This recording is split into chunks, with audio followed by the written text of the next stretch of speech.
AI isn't going to destroy your business. What it will do is pick the winners and the losers. Here's how you stay a winner. Everybody's thinking about AI and the AI trends completely wrong. Your goal shouldn't be to outrun AI. Your goal should be to outrun the other people that are also outrunning AI. AI is not going to replace every business and every job. It's going to replace 80% of businesses and 80% of jobs, which means that you just need to be in the top 20%. It's like being chased by a bear. If you and your buddy are both being chased by a bear, you do not need to be faster than the bear. You just need to be faster than your buddy. In this particular example, you actually need to be faster than 80% of your buddies. And I was stealing this from Sean Putty from My First Million. He gave this really amazing example of the K-shaped economy. And so if you think of a K, the base of the K is where we are now. This is the baseline. And then the bottom leg of the K is most people in businesses, most roles, most jobs, most tasks, most projects. And they fall in the AI world, 80% of them fall to 0. Meaning, not that they're not important, they're important, but they're done by a computer, they're done by a machine. The top of the K goes the other direction. This is 20% of the participants in any organic ecosystem that is now informed by AI, and they become weaponized. They're 10 times as effective. But because this 20% is 10 times as effective, we don't need the bottom 80%. So your goal in life is to stay above this line. You want to be in the 20%. If you're an employee, a 9-to-5er, a W-2, then you want to make sure that you're in the top 20% of the employee base at an organization. Chances are you're a business owner, entrepreneur, or freelancer, which means you need to be in the top 20% of providers. That means that you have to begin experimenting with AI. If you do what we've all been taught to do, which is wait for the educators to come and tell us how things are done, you're going to be in the bottom 80% because the educators are the top 20%. It's incumbent upon you to start pushing the envelope in small ways. AI is going to be a ground-up initiative. It's going to be a ground-up endeavor, especially in the very beginning. So what does that mean? That means that you're not going to be able to push the AI button and AI your business. Right? That means that as you're editing this video, you're going to realize, gosh, the music overlay that I'm using and the ability to match the music to the movements can actually be automated in these specific ways using this tool. That one little task in this one little project now just became more efficient. And if you take that paradigm and you cascade it forward and you allow it to quantify itself, that's the way that AI is going to begin permeating businesses. So don't wait for ClickUp to roll out the new AI utility that's just going to automate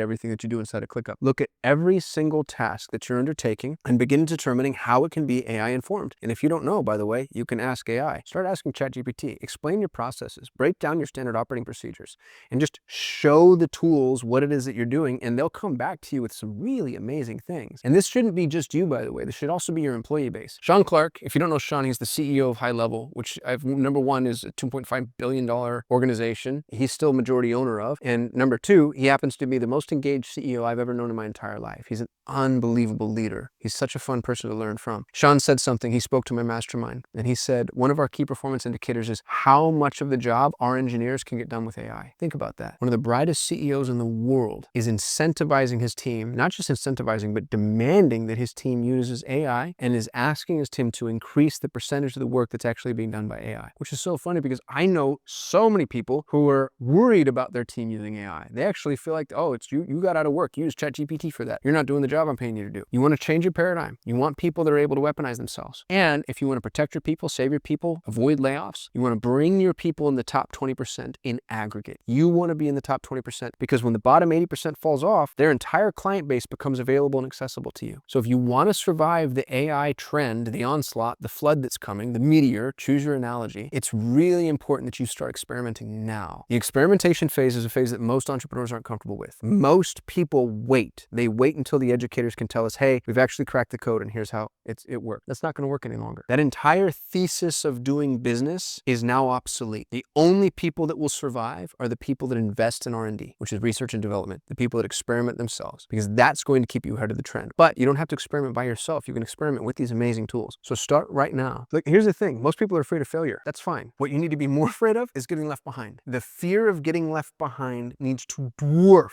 your fear of failure. Failing just became the most important thing you can do. Fail forward, fail fast. That's the way that you're going to stay in business. Fail fast, fail forward, and realign your fears with being left behind. Because if you're in that bottom 80%, you're going to be fine. We live in a developed world. We're going to have universal basic income. Somebody's going to pay you to sit at home and watch Netflix. Good for you. If that's the life that you want to lead, just wait. That's where we're headed. But if you don't want to do that, if you don't want to be suckling at the power teat, if you actually want to have a business or contribute in a meaningful way or still have clients or still be a participant in whatever economy is coming, you have to be in the top 20%. And the only way to do that is to experiment. I hope this video was helpful, and I'll see you in the next one.